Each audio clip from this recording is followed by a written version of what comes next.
everybody, Jeff here, Aromatics, enjoying a beautiful sunny day. Still a little bit nippy out here, but I do have my patio heater to take off that cold edge, and it's not going to stop me from smoking my pipe and doing a pipe tobacco review. Today I will be reviewing a blend that I reviewed a long time ago, but I wouldn't mind updating that video.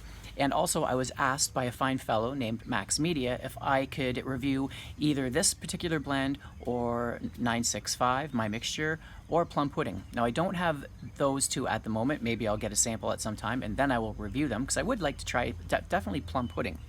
But the one that I will be reviewing today is Planta's Presbyterian Mixture. So this one kind of has a nostalgic feel for me because when I first started smoking, this was a little bit elusive at the time. I don't know if the company was transitioning between who was making it or what, but it was hard to get. And I was starting to get into Englishes back then. And I did want to try this, as well as I had a friend that was Presbyterian, and I liked that cover on the tin. It's just kind of it looked kind of aristocratic. It looked very kind of like a special tobacco that at the same time hard to get. I just wanted to really try it, so I finally did, and I remember, well, I do enjoy it, and I'll talk about that during my review here. So first, I'll let you see that I have loaded up my new pipe from Bluefin Pipes, Andrew Sergliano. I do have. Right there's his little sticker on my Yeti, which I'll take a sip of my coffee while I'm at it. Just freshly roasted up some beans. There's nothing like fresh tasting coffee. You'll really taste the difference when you get the store-bought. It's not that there's anything really wrong with it. You can just a lot of times taste that it's been sitting for a while. You really notice the difference between fresh and not so fresh. Anyway, back to the tobacco.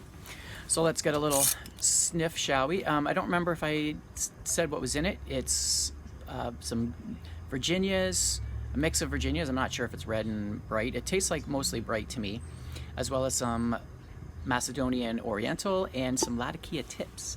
Now, Latakia tips probably means the tip of the leaf because that's where most of the flavor is. So the smell is nice. It's not overpowering. It's just a nice fresh tobacco smell, with a little bit of that kind of spicy campfire smell, but it's not a real powerful creosote charcoal type of smell like you might get from some Latakia blends. Very nice. I don't know if you can see that cut, but it's a nice kind of a ribbony, chunky cut. It's very, very nice, very well presented. So let's just can't get over this pipe. Really like it. Good job, Andrew. So let's light up, see what we're getting.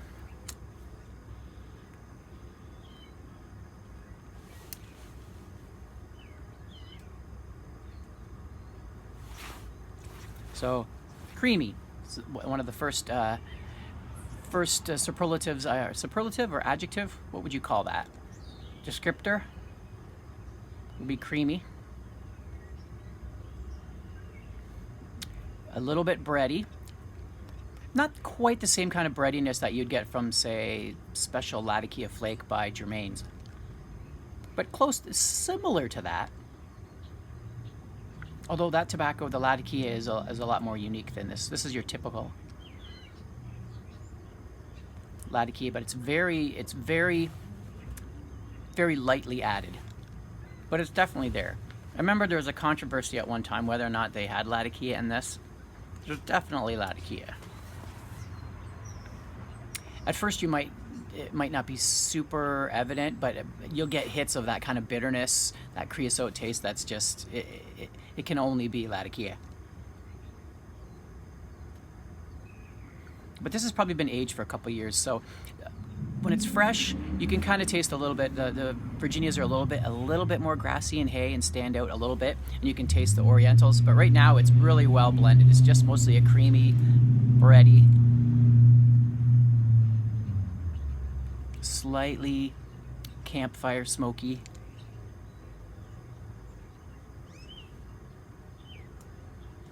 And I remember when I first tried it, I kind of thought that the Orientals were more forward, but either they've tamed down a little bit,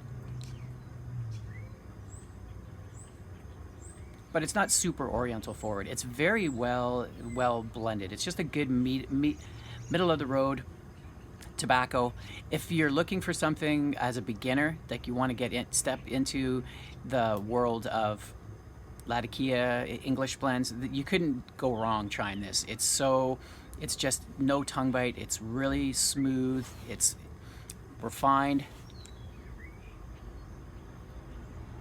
And it gives you a little bit of everything. You get a little bit of that Virginia, you get a little bit of that Latakia, you get a taste of the Orientals. So Orientals are kind of like, to me, like a little bit of a lemon butter, like a seasoning you would put on like a chicken or a fish. Kind of reminds me of that. So yeah, that's all I have to say. It's pretty simple, pretty straightforward. Not a blend I smoke all the time, but when I get hit with that nostalgic feeling, I definitely enjoy it. And I'm glad you recommended it. It gave me, I like when people ask me for something, you know, to review something, because it gives me an excuse to dig out something. A lot of times there's something about like choosing a pipe tobacco sometimes it's, you know, there's something nostalgic, or you're just looking for a certain type of feeling or taste or something, and that's what makes you dig it out, right? Same as like a cigar. Sometimes if there was no bands, it would be hard maybe sometimes to choose, but sometimes you see that visual, that certain band, and you want to try it, right? So anyway, I'll leave it at that. I hope you guys enjoyed my review, and I'll see you on my next one. Till then, Aromatics, signing out.